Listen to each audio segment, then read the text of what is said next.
Итак, достар, мен Қызылорда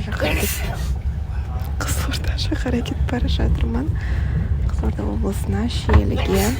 Ол жақта нағашы ата әжеміз тұрады. И сол жақта бір күн қонып, бір екі күн қонып, ары қарай Қызылорда қаласына кетеміз. Сол жаққа тоже нағашыларымызға.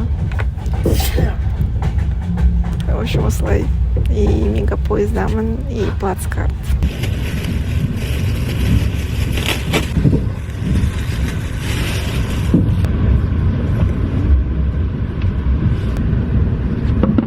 Түнгі 3 болды.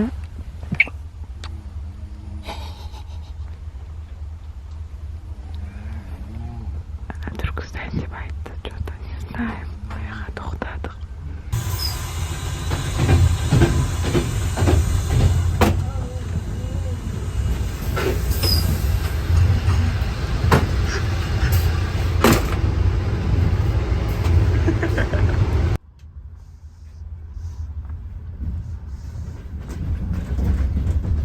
В общем, достар, біз Түркістаннан өттік.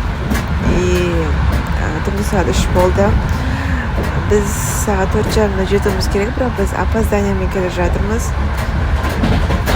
И мен даусымды диктофонға жазып жатырмын, чтобы жақсы естілу үшін.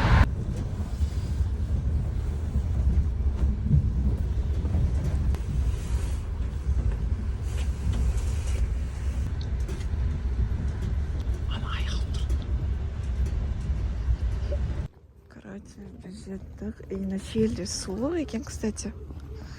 Осындай жерде.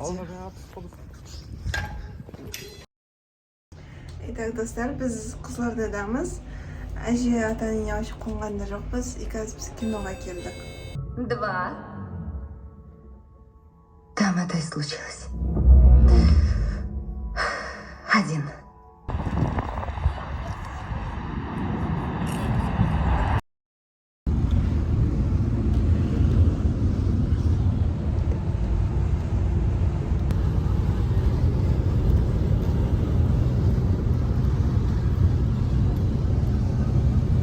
Короче, достар, біз Шиеліге келдік Қызылордадан.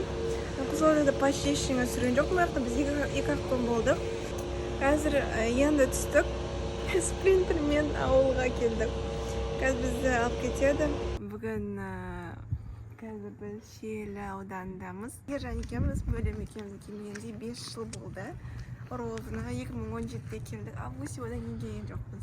Вообще туысқандарға, нағашыларға қыдырып келмегенде 5 жылдан асқаннан кейін. Кеше Қызылордадан келдік біз. Мен Қызылордада особо түсірген жоқпын, себебі 2 күн болды, 2 күн бойы былай қыдырдық. Қасымызда адамдар болғаннан кейін мен ыңғайсыздандым.